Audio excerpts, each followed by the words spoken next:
What's up, Eric? What's up, Adam? Good to see you, buddy. I'm glad you're in town, and that's a special treat, so I appreciate you taking the time and coming out and seeing us at the studio. Glad to be here. Thank you for having me. Yeah, fantastic. And to let everybody know, this is Eric Sanchez, lead technician with Altair Energy Services, and in town on a special project. And we're gonna withhold some of the information on the project because it's I think near and dear to the owners. Yes, it's a pretty unique. Very unique. Yeah. Yeah. We'll let them do their announcements and show the excitement later. But you're in town for the week. Yes. Ish, I guess. Yeah. Well, I'm here supposedly till Friday, but if they need me here Saturday, I could also do Saturday for them. No, that's very nice. Very nice. All right. Wonderful. Well, you've been in, maybe I don't want to lead up to it, but I happen to know that you're such an experienced and skilled technician that a lot of folks go to you for questions and advice and I would say mentoring outside of just how do I fix this? Yeah. I do make a lot of friends, and I bet. I like bringing them under my wing and show them my tricks, show them how I fix the like what right now I'm working in wind, working on those wind turbines. So I like to show them little tips here and there and say, this makes it easier, this makes it faster, this is more comfortable, and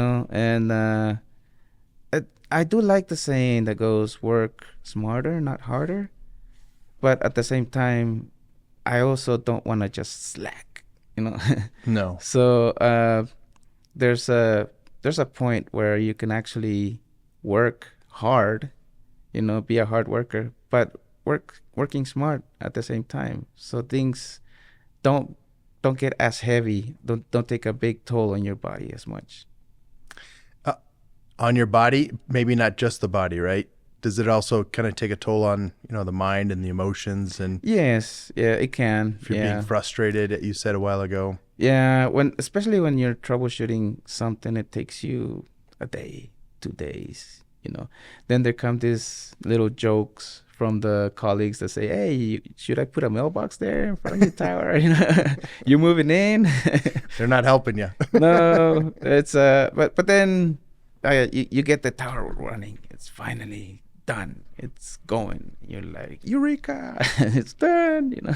That's a great feeling. Yeah, because you find it, and sometimes it's the smallest thing. It's something so tiny, something as small as just a wire misplaced. It looks like it's in the right spot. You look careful, you look straight at it, and you're like, oh, well, that's not in the right spot. Or it's in the right spot, and it's tight.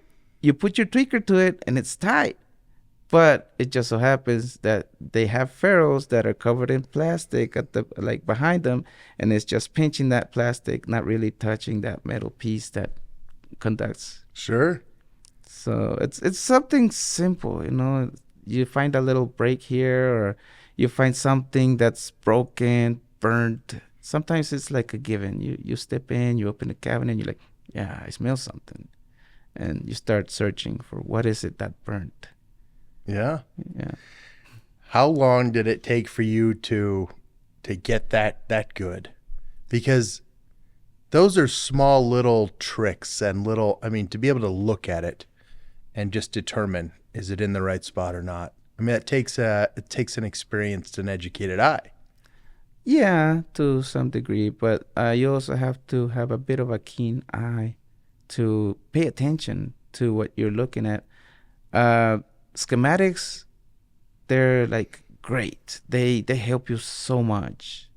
Everything should be laid out on schematics. Sometimes they don't match. Sometimes there's things that are changed.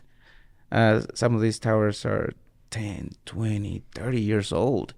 And a lot of things are changed. Parts no longer fit the way they used to.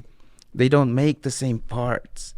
They don't, whatever manufacturer of a certain component has gone bankrupt or went on to building other stuff. and you don't get that part, so you get the next best thing, and you have to sometimes adapt it, and the wires are not the same color, the wires are not the same there, or there's a difference on how they get connected, and you're thinking, okay, well, it's wire 1 2 3, I'm gonna go as schematic says 1 2 3, and then it still doesn't work. But then if you look carefully at, like, say for example, a switch, that it's a bunch of the older systems, it's just an on off, either there or not. But now some of the newer switches, they require power all the time, and they will send back a feedback when they actually get triggered. So sometimes now that there are 3 wires, they don't know how to put 3 wires together where there was only 2 before. So it almost it has to make sense to you in a way. You have to look at it and say, okay, well, that's what it's needing. So this is what is expected. I'm gonna make it do it. And that's where you put that extra wire in when you need it. And boom, there it goes. That's for the newer components that are getting now put in. And it could go further than just a simple switch. It could be a lot of other stuff too. You've been doing this a while. When did it start making sense? When did it start making sense? At first, it did not make sense at all. I was hoping to hear that. It doesn't for anybody. No, it did not. Because, well, first I started working in the warehouse. Just I was at the O&M, just putting parts on shelves and running parts out to the turbines. Mm-hmm. That was my job. That was your first job? Yeah. Well, my first wind. Wind job. Yeah, wind job. Yeah. So you were at a site. Yeah. Site technician. Okay. Yeah. That was in Big Spring, Texas, called Sand Bluff. Sand Bluff. Yeah, it's a Gamesa site. Okay. I didn't know it, so I just knew it wasn't GE. No, it was Gamesa site, Sand Bluff. Yeah. What year? Back in 2007. Okay. Yeah. All right. And you started running parts. Yeah, that's how I started. Just keeping inventory, ordering the new parts, and keeping a log. Back then, Excel was my best friend. Yep. I could keep track of a lot of the parts that way, and I had a system where they would sign out, and I would trust them that they would sign parts out, and if not, I would go behind them and, hey, did you get this part? Because tower's working and you got something, but I don't know what it is you got, so I had to go back and sometimes hunt for people and see who got what to put it on my log so I can know what to order. Sometimes they'll be like, well, we don't have any more of whatever. I'm like, well, if you told me that, if you would sign it out, I would know more.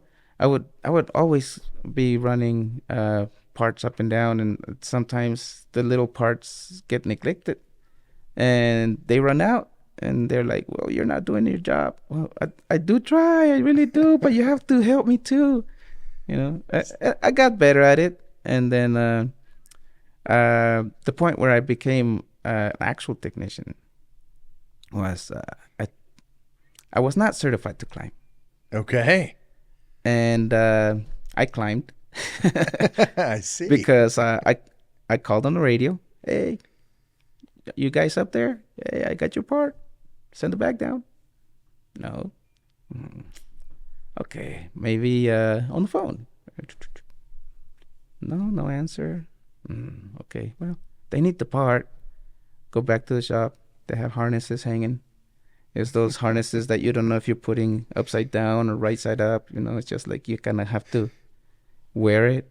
Get it tight somehow. Yeah, it's it's not like now that I have that ExoFit that you just click, just click.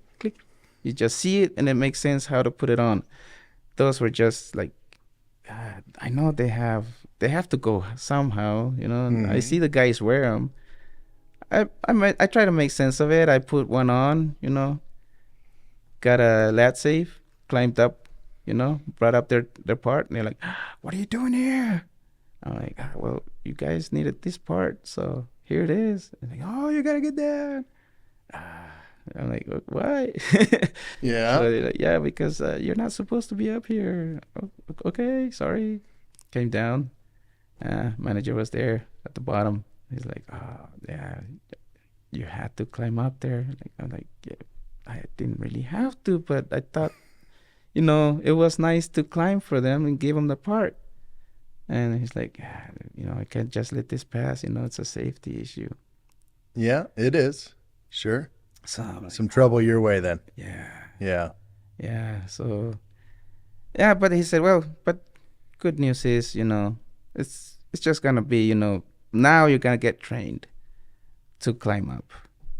And got trained, climbed up, and then it was like from there on, just gonna. I did have a lot of help from friends there. Helping me with the warehouse. It was really tough for me. It was hard to keep up with everything. Must have been a big site. And yeah, I had some. I forgot how many towers they had, but they had a few of them. And if it wasn't for them, I wouldn't have caught on really good. So it's good to have people there. And then once I started climbing, and then I started helping them, on site. And then from there, I just moved on to other sites, and I did. I was climbing from there on, but I wasn't always fixing.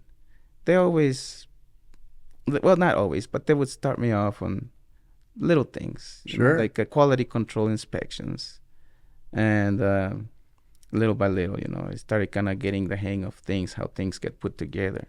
When I started seeing, oh, well, this is what this part does. Oh, this is what that's for. Oh, then it started kind of getting together like a puzzle, little by little. And then I changed companies, so I also started working on other turbines, for Clipper. Okay. Which is no more, but Yeah. they were nice towers. Yeah. I liked working on Clippers. They were nice towers. And I guess that's really where it started making more sense, when I started working on the Clippers. Why is that? That's Because interesting. I was a commissioner then. I started as a Okay. commissioner working on Clippers. Before, I was just like giving me the little odd jobs. Sure. I did work at the factory for a little bit for Gamesa. Mm-hmm. Not for Gamesa, but on Gamesa equipment. I was still working on it with a local company in El Paso, based out of El Paso, Texas. Okay. That I don't know if they're still around anymore. But they're probably not. I don't know. It was called Windmill Solutions back then. I don't know that one. Yeah. So they sent me to Langhorne, Pennsylvania. Okay. They had a factory there, and Sure. I was quality control there, and they did not like me. I had No, what is that? I had blue tape all over their blades and Oh, I nacelles see. and nose cones, and they're like, no, that can go, no, let it go, no, take that off. You can blame that on logistics. And I was like, no, because logistics didn't do that. You have to fix it. You have to make it right from here. For sure. Yeah. And if logistics happens to scratch it, break it, whatever, then it gets blamed on logistics. Mm-hmm. But I want to make sure that whatever comes out of here is good. We don't want to give bad product to our customers. That's right. And so they're like, no, it's okay. No, don't worry about it. You just sign it off. I can't. And a lot of pressure to get it out the door. Yeah. Yeah. They were pushing to get out. I was pushing to like, no, don't go yet. No, they can't go yet. So I was quickly moved out of there. They fixed that problem. Yeah, they fixed their problem. Yeah. Everything ships faster now. Yeah. Everything got out quicker from the factory now. That's great.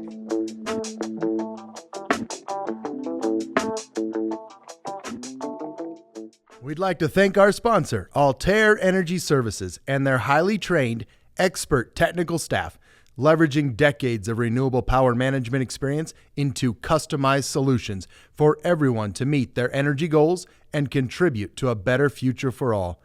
Altair's team of hardworking, respected experts are providing full-scope, turnkey repairs, planned and unplanned maintenance, system upgrades, fully autonomous technical crews, supplemental staffing, and customized dynamic scheduling to fit your power production needs.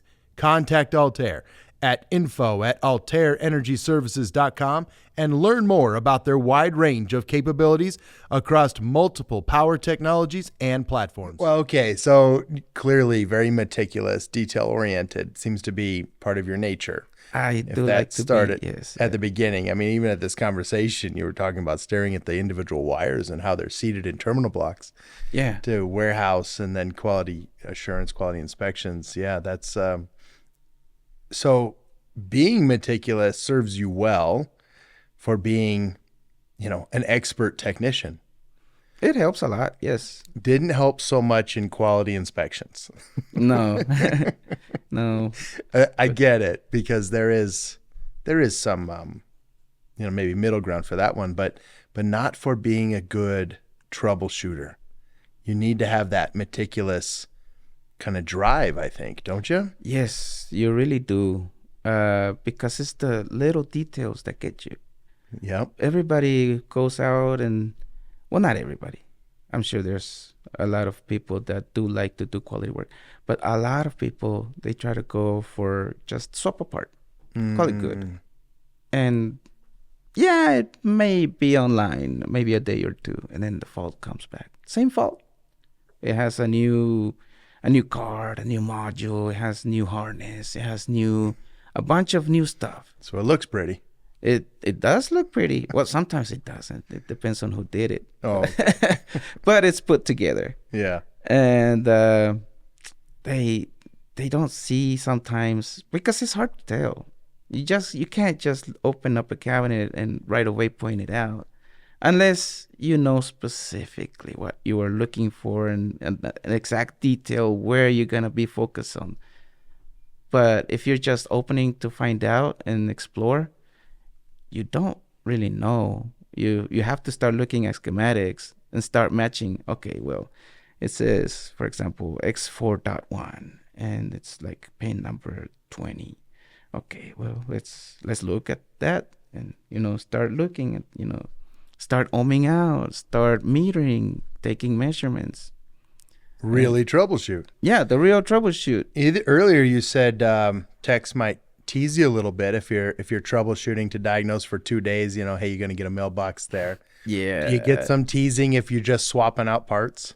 Yes. Also, I hope so. Yeah. Well, I don't hope for teasing. A little bit, not as much, because the part swappers, sometimes they get lucky. Oh, okay. And just because a certain fault has a certain reputation, that certain parts go bad.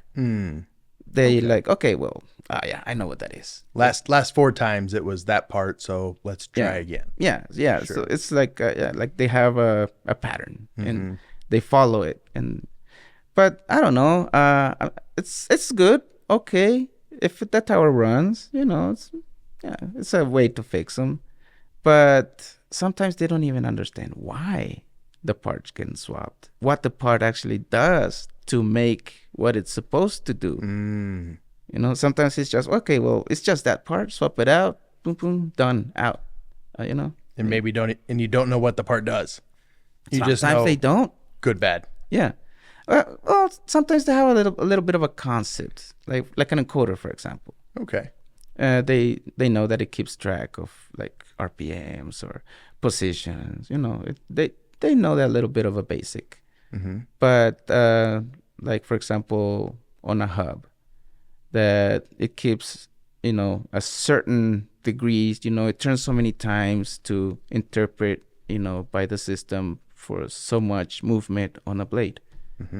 And that's on an electric pitch system. And so not RPM, but angle. Yeah, based on how much it has moved to know where the blade is at. And they would they would say, okay, well, maybe it's not counting right, and they swap an encoder. Oh, okay. And So the computer says blade 2 angle is different than 1 and 3, but yeah, it's like, oh, maybe they're a saying, quarter. there would be, because sometimes they swap, like on a GE, for example, they swap a WEPA Mm-hmm. and they just download to it, don't bother to calibrate the blade. Ah, okay. So sometimes it already comes, because a bunch of them are refurbished, and they come already as if they were already programmed with another uh, calibration from previous. They have a different gear ratio from what it actually got put into. Sometimes they get lucky and it just so happens to match. But there's a lot of pitch drives out there that, different brands have different gear ratios. And if they don't know that they have to go in and calibrate to that specific gear ratio, it's going to throw it off. It probably won't pass a battery test. It probably won't do its job right, Mm-hmm. And so they think, okay, well, it's not counting the degrees or whatever, it's off or whatever. Just put in a new encoder. They put it in and it's the same thing. Oh, well, it's not. It's probably something's miscommunicating or not talking right. Okay, let's change the card. Mm-hmm. And they throw away. Well, no, they send them out for refurbishment. They don't really throw them away. All a bunch of cards. It's better than throwing away, but Yeah, yeah. yeah. So they just put them on a pile where there's just, they're probably good cards, but didn't fix their issue. So it didn't fix the issue, so it's still bad. So they put another one in, and it still doesn't fix the issue. And a lot of times, there's adjustments that need to be made, not just the calibration. You have to be also have the little bit of a detail to know when it's expecting to hit. And how does a technician go about learning all of that? Right? To go from the part swapping to really learning how the component works, what it does. It starts with maybe a little bit of curiosity. Oh, okay. To have a bit of, I wonder why, when they start to investigate a little further, it's like going deep into the rabbit hole. Mm-hmm. It's not, it's like opening a whole door to how the system works. Not just, okay, well, I swapped the part, now it's good. They got lucky and it's done. Yeah, maybe, yeah, it'll work. It may not fail for a long time. And they get lucky. There's a lot of people that do. But when they just keep swapping parts and it's not doing it, they're like, something's still not right. Yeah. I wonder what it is. When they switch that mentality from like, I swapped the part, it's done, to I wonder why it's not doing it. Then they start investigating. They start maybe asking questions to other people that may know. They start. They reach out to their network of people, and then somebody always is happy to answer. Somebody always is there on the other side of the phone and say, "Oh, well, try this or that," Or have you looked at this setting? Have you looked at this? What is your gear ratio? And they're like, "Oh, well, I don't know. Okay, well." And then they start finding out more and more information, and that they apply to what they're trying to fix, and then they actually fix it. Other than asking somebody, and I love that you said somebody's always happy to answer. I agree with that. I find that anytime you ask for help, help will come your way. Yes. How else can a technician go and answer those questions when they're curious? Is there training available? Is it always on the job training? Are there manuals? Are there? Yes. What can you gather? What should a technician do if maybe they don't know as many folks yet to call? Well, they could hang out with an experienced tech, Okay. like if they're a site tech, and go make friends. Yeah, sure. They can make friends, maybe work together, get along, have a happy day, and at the end of work, they have a couple of beers. Cool. Yeah, make friends. But not so much for their friendship. They could keep it professional alone, and that would also be helpful to them because they're doing it to better themselves because they don't know otherwise. They don't know where else to go. They know that, okay, well, that guy seems to know. That guy always fixes things. So I'm going to hang out with him. Mm-hmm. Maybe ask their lead or their manager, hey, could you assign me to him because he knows and I'd like to catch some of that. It could be as simple as that. Maybe then the manager or whoever's in charge could be like, I think this guy has, he has an interest to really know what's going on with these turbines. Send them out to training. Send them out to the manufacturer that actually built the machine to show them, put them in a classroom and teach them this is how it works. Yep.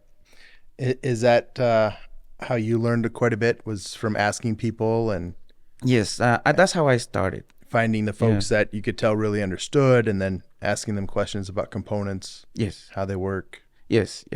Yeah. Like when I was at the warehouse, I was like, well, what does this do? What is this for? Like people that would come in and just get parts, they would try to explain to me, but I didn't actually conceptualize, like a good understanding of it. It was like I had information, but didn't know how to put it together. Mm-hmm.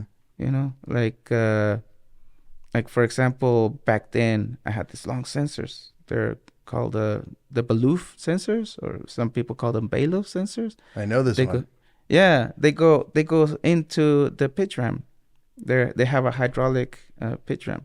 So I'm like, oh, what is this big sensor for? Where do you apply it? Is it an antenna? What is it? And they're like, no, that tells you where the blade is at, or depending on how far extended the ram is. And I'm like, okay, the ram, okay, that kind of makes sense, thinking of hydraulics. So I'm like, where does it go? Like, does it go on the outside? Like, how? They're like, no, well, it screws in. They explain to me a little, they take their time. And then I get, okay, that's the Baloof. It goes on the pitch ram. Okay, then but how does it know? Not just what it does, but how does it report what it does? And then they tell me, okay, well, then they tell me, do you know a little bit of electronics? I'm like, well, basics, just, okay, well, think of it as a potentiometer. It has a resistance, the more you turn it one way or another, it changes its resistance. Mm-hmm. So like on a stereo, old school stereo that had potentiometers, you turn it, volume went up, because you're decreasing the resistance that goes to the speakers. So, and then you turn it down and you're actually increasing the resistance. So, okay, they explained that to me that way. So there's, depending on where it's at, it's going to send back a different resistance feedback. Okay, cool. So it's just a matter of asking questions if you really want to learn. Yeah. And there's always somebody around that, well, maybe not always, but there will be somebody. And for the person that really cares, like they maybe won't have the answer at the moment, but they'll help you find it.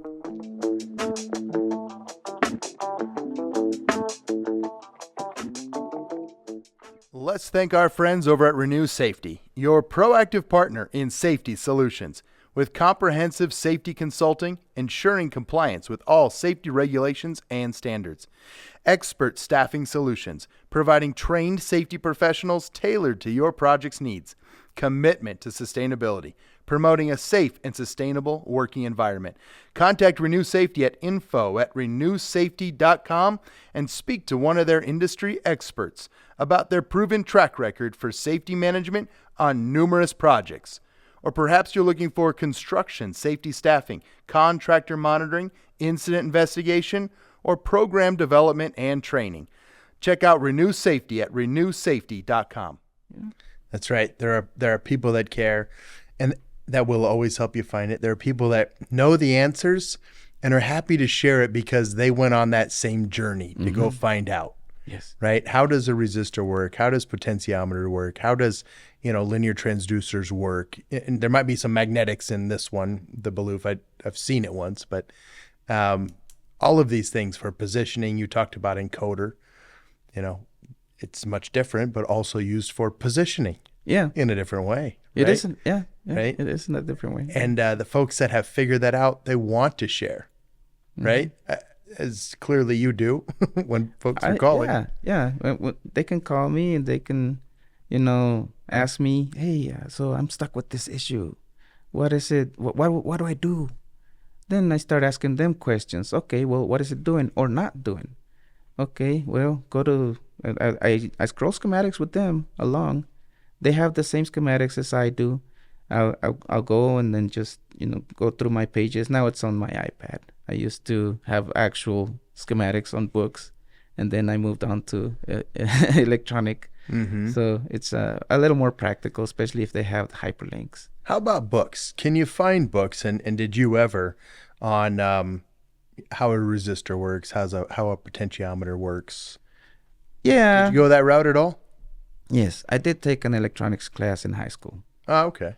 So it helped me to understand what a transistor does, capacitor, a bunch of little components that get put together, diodes, resistors, a bunch of, and then from there it went on to furthermore, not just like, transistor. Yeah, it's a transistor, but there's different types of transistors too, and then capacitors. Yeah, there's capacitors, but there's different types of capacitors too. You got what they call the lollipops, and you got the electrolytic ones. You have the ones that don't even care what pole you position them in. Right. There's different types for, it's not just like there it is one. You look at one, you look closer, and then there's many from that one. Many different, yep, Yeah, different types. So that's it gave me a bit of an understanding, because I really was curious to learn how electronic components work on the insides, not just because I would ask the question sometimes. I was like, how does that work? And the quick and easy answer was, oh, you just push the button and there it is. It gives you whatever. I'm like, yeah, I know that, but how does it come out to be that by pushing that button, you get this result? And they're like, well, I don't know. All I know is just push that button. It works. And you had the curiosity for it. Yes. I love that. I don't know if I had the curiosity as much as maybe a different kind of passion or drive. So when I was young, I didn't know anything about electronics, and I saw folks, a guy standing at the controller of the wind turbine and testing, and there's a multimeter, there's schematics, he's researching, he's sitting down, he's back up, he's testing, he's checking things back and forth. And all I knew was, I want to do that. I didn't even know what that was. Not a clue. Yeah. I was a kid, but I saw it, so I went and asked, how do I learn to do what you're doing? What do you know about electrical theory? I'm not even sure what those two words are. And so he said, well, here, go get these two books and read them and then come back and tell me what you learned. And it was just AC theory, DC theory. And then it was switches and relays. And then it was, just a few more components, and it was transformers and things like that. And it was building that base education. And for me, my mentors at the time said, go read these books, come back, tell me what you learned. Peace. It worked. But I don't know that I had the curiosity. I love that you say curiosity, but I know I had a passion to do something more with my life, I guess. Okay. Right? Yeah. And go learn something just because I saw that guy had a cool job, from my opinion. So I might add passion to the curiosity piece. What do you think about that? Yes, definitely passion. Yeah. You have to love it. Yeah. Yeah, like that one saying says, if you love your job, you really don't work a day in your life. That's right. Yeah. If you love what you do, you won't work a day in your life. That's a great saying. And the passion can be for many reasons also, right? Like you said, if you have passion, but you might look deeper, and you could have a lot of different reasons. The reason might be that you want to work on wind turbines or solar panels or battery or whatever you want to work on, right? could be something else. It could be that you see the opportunity for a real career, Yeah. right? And you can continue to educate yourself and grow. It could be that you just need a job. And we talk Yeah. about that a little bit. Some of the you're always trying to entice young people or just new people, new to industry to get on board, but not look at it as just a job, just a paycheck, but a real career. And that seems to be, I think the industry's gathering a lot of new people, and that's good. How do we get them motivated to find their reason for passion or curiosity? I'll give you that one too. I think that comes from the individual themselves. Yeah. Yeah, it's like, how do you get someone to like the color blue? They just have to like it or not. That's true. It's the job. Yeah. If you don't like renewable energy, like don't like the color blue, well, okay, don't work here. Pretty much, yeah. But a lot of people do. There's a lot of people that don't even like their job. They're like, they're sloppy. I've seen so much sloppy work out there that I go out and fix, and I'm like, well, if they had been a little more careful, this tower would have been online like 3 months ago. It's they get sent out to do a job, and I don't know who or how they come with the conclusion that it's okay, it's okay, just let's slap it on. It's crooked, it's whatever, but it's there. It's there. It may work, but then because it's not right, it just doesn't work right. Do you think maybe that you say sloppy or the amount of care? I wonder if anybody really kind of taught them how to do it right. Do you think maybe some of these folks just never got taught right or taught how to do it wrong? A lot of influence goes into play for good and bad. Yeah. They start their job, they hang out with the wrong guy. And the wrong guy teaches them the wrong things. That's it. And that's how they learn it. And then they get a little bit of that personality from that other guy. The guy doesn't care, doesn't do it right, is sloppy.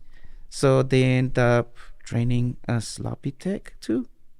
Yeah.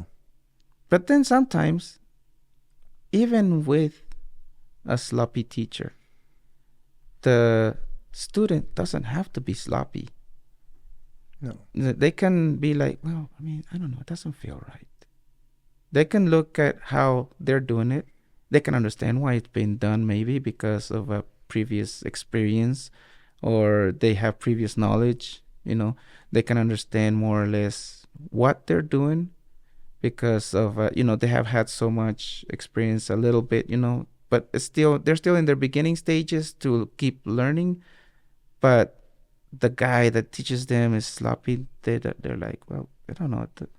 I know what it's supposed to do, but maybe we could fix it a little better, And they don't have to. I don't know. It's not a Simon Says game, Yeah. It's not like do it because I said. No. Some of that's difficult. I talked to a few new to industry young technicians, and I receive exciting phone calls when they got something fixed, right? Job satisfaction. Nice. But sometimes like venting and complaining at the end of the day.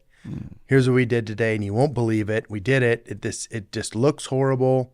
I guess it's working, kind of like what you were saying, but very dissatisfied with the job. And I've said, well, why did you do it that way? I won't say if it's a lead tech supervisor manager, just say the boss. The boss said do it. Okay, did you say anything? Did you say, that doesn't look right? No, why not? I've had the job 6 weeks. I want to keep the job. I don't want to speak up, right? I don't want to cause any trouble, but I don't like what happened. And that's tough for a new to industry, tough for young people even more. The other one is maybe the tech's been there a year or two and the boss said, do it this way. And so they did. But now they've been around a year and they do feel comfortable saying, hey, I think we should try it a different way, right? Maybe we should, however, to make it look better. And the boss says, no, just do it this way. We're in a hurry. Get it done.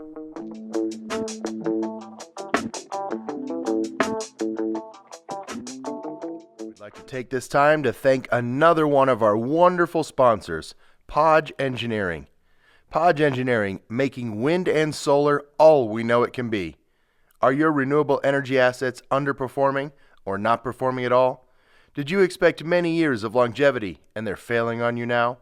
Podge LLC offers many customized, engineered products and solutions to get these assets back on track. Podge Engineering also performs root cause analysis, engineering services, procurement, and construction. Visit podge.org. That's PADGE.org. Remember Podge, making wind and solar all we know it can be. Yeah. What's going on with that? How do we fix that? Because that's, you see what I'm saying, right? That's tough on a technician that's really trying. Yeah. And you said influence has a lot to do with it, both good and bad. Yes. So what should a new technician, young technician, whatever you want to call them, what should they do in those situations? That's tough. It's all in their own conscience. If they feel comfortable doing the wrong thing, they're going to keep doing the wrong thing. What would you do?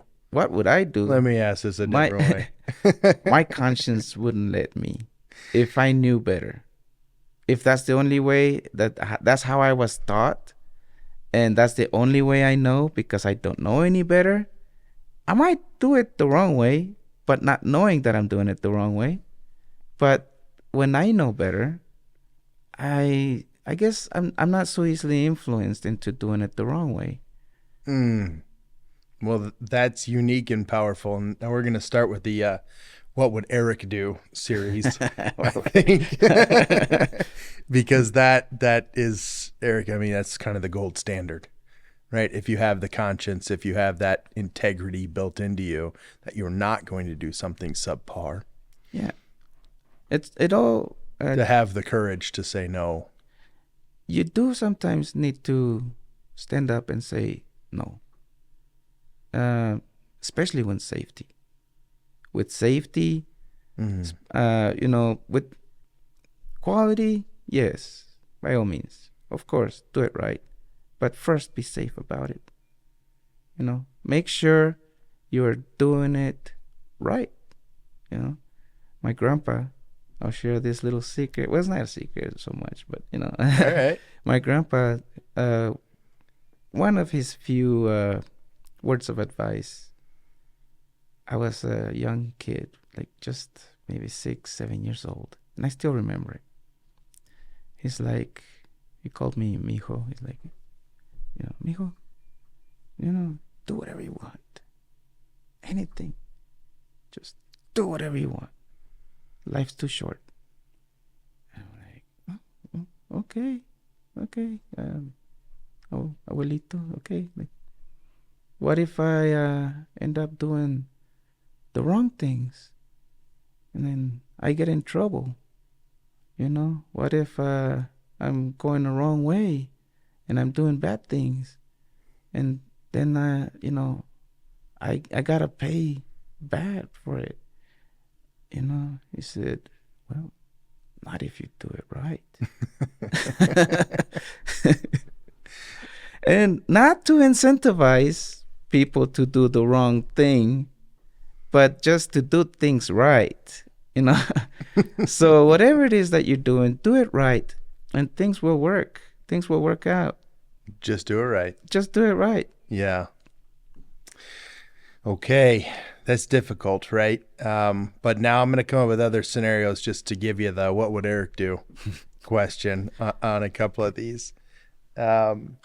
Just do it right. So, and if you don't know how to do it right, stop and ask. Yeah, of course. Right? This works for both the quality work, but maybe more importantly, safety, because you touched there.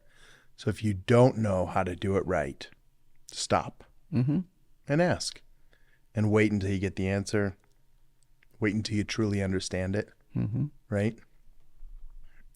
that's key, right? That's key to that stop work authority everybody's always talking about. Knowing when to stop. I think that comes back to the what would Eric do question. And I think what I'm hearing is if you don't know how to do it right, you stop. Yeah, you just don't do it, or at least not yet. Not yet.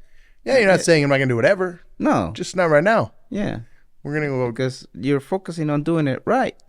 And if you don't know how to do it right, sometimes people still do it wrong thinking they're doing it right because they don't know any better. That's how they were taught. They're like, just do it that way.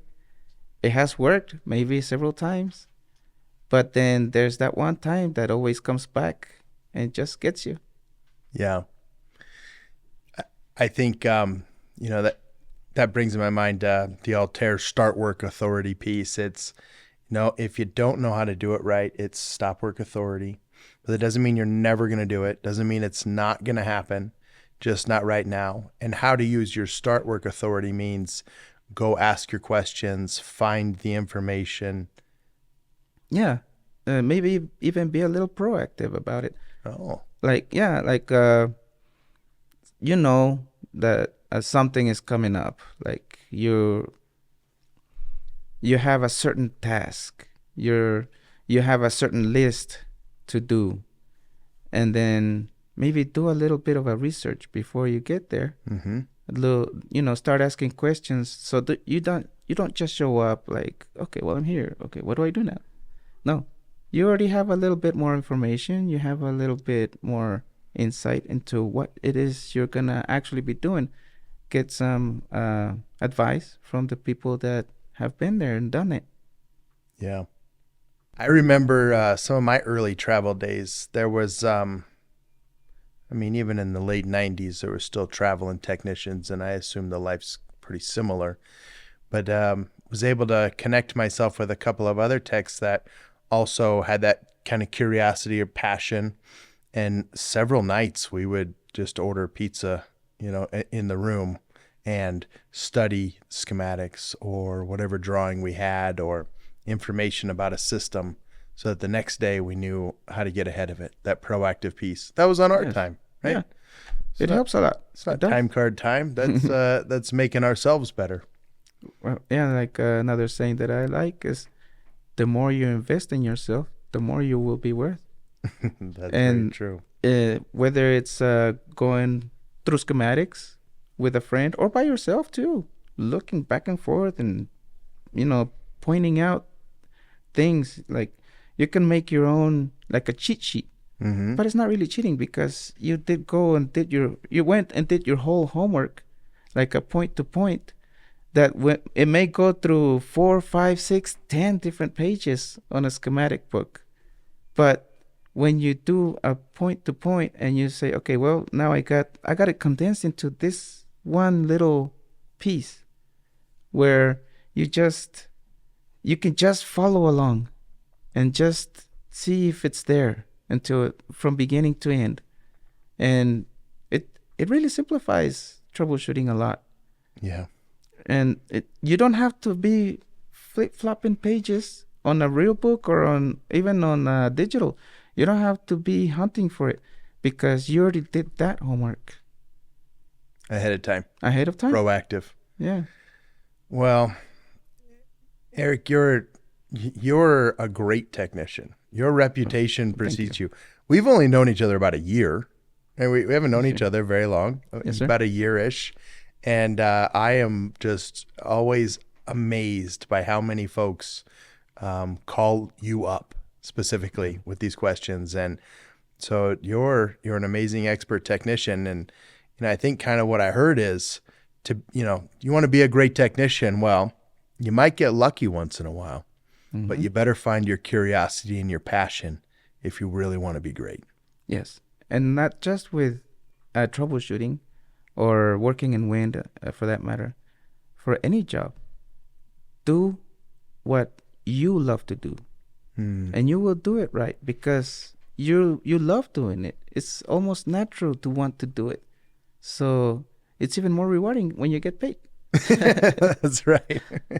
Doing what you love and you get paid. Yeah. Well, Eric, how did you get your start in wind? What did you do before, and how did you stumble into that warehouse job in Texas? Well, I did graduate from college as an automotive technician, Okay. and I worked at several dealerships, and my last mechanic job was at Pep Boys. Okay. So, there was a bit of a still more need for money in Mm-hmm. the family. So there was this job placement assistance at the college that I went to. And that's when Wind came up. They're like, well, there's this company and here in El Paso locally. Here's the contact information. Hit them up, see what they say. Went through the interview, got hired. But it was all like it kind of relates to automotive a little bit. It does have hydraulics. It has electrical. It has a lot of mechanical for sure. And but the end product is different. One is transportation or fun, whichever one you like, Yeah. or you want more, but or both. Yeah. But one is for a certain type of machine. Another one is a different type of machine. But they're both machines that work on same principles. You still have hydraulics with a lot of pressure. Yeah. You still have gears spinning and bearings, and you still have machinery working together.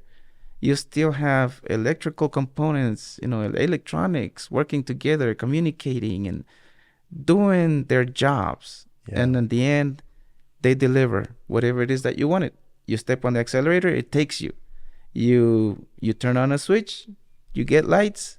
Where does it come from? A lot of it has come from fossil fuels, but now it's getting more popular to get them from renewables, like wind, solar, battery storage, hydro.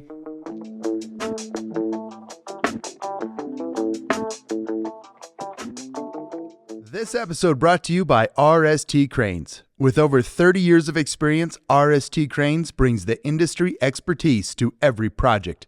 From wind turbines to solar inverters, mining operations to industrial construction, RST Cranes is your heavy lift specialist, located in Tehachapi, California, and serving the surrounding areas. Contact RST Cranes for your next project at www.rstcranes.com. I can tell you're loving this. I do. I like it. We talk about this a lot. We said the citizens of this planet are requiring a lot of power and energy. Yes. There's a lot of ways to get it. Yes, there are a lot of ways to get it. But I think it's just like we were talking about being conscious about what we do. Have a bit of a conscience about the planet that we live and what we're going to leave behind. Try to do it as efficient as possible. Don't just burn dirty fuel or, don't just pollute to get that product that you want. We're so hooked on a world where everything is like easy now. Yeah. Everything is okay. You don't even have to push a button anymore. You can ask Alexa or Siri or Google, and you can just talk to it, and it'll do whatever you want it. Turn on a light, turn up the AC, play the song you want, Yeah. And now they have cars that drive themselves too. They're still in beta testing, but Sure. they take you, and all you have to do is just stare at the road, and every now and then touch the steering wheel. So it's becoming easier and easier for humans to live, Yeah. and for us to get more comfortable, somebody else or something else has to do more work. Mm-hmm. So more work requires more energy. Oh, it's a great play. You're right. So if the human life is getting easier, somebody else is working harder, or something else is working Something harder. else or somebody else is working harder That's to right. get that delivered product that we are now expecting. Yeah, very nicely put. And that something else requires more energy, more power. More energy, more power. Yeah. So the greener we do it, the better it is for everybody. Make it, if we're gonna get that energy somehow, like wind. There's a lot of oil spills, and a lot of, you know going on with the construction, the refining of the metals, and there's pollutant. Well, there's a lot of pollution being done while building them. But once they work, Well, it's not quite like the petroleum that rolls up on the beaches here, or the yeah, spills we've seen from tankers. yeah, but yeah, But when you talk about a spill, I mean, yeah, that's like what I think. yeah, not like when building a wind site, and then they're topping off the gearbox, and then they can't shut it off, or something goes wrong and it starts spewing out one way, then they get a spill.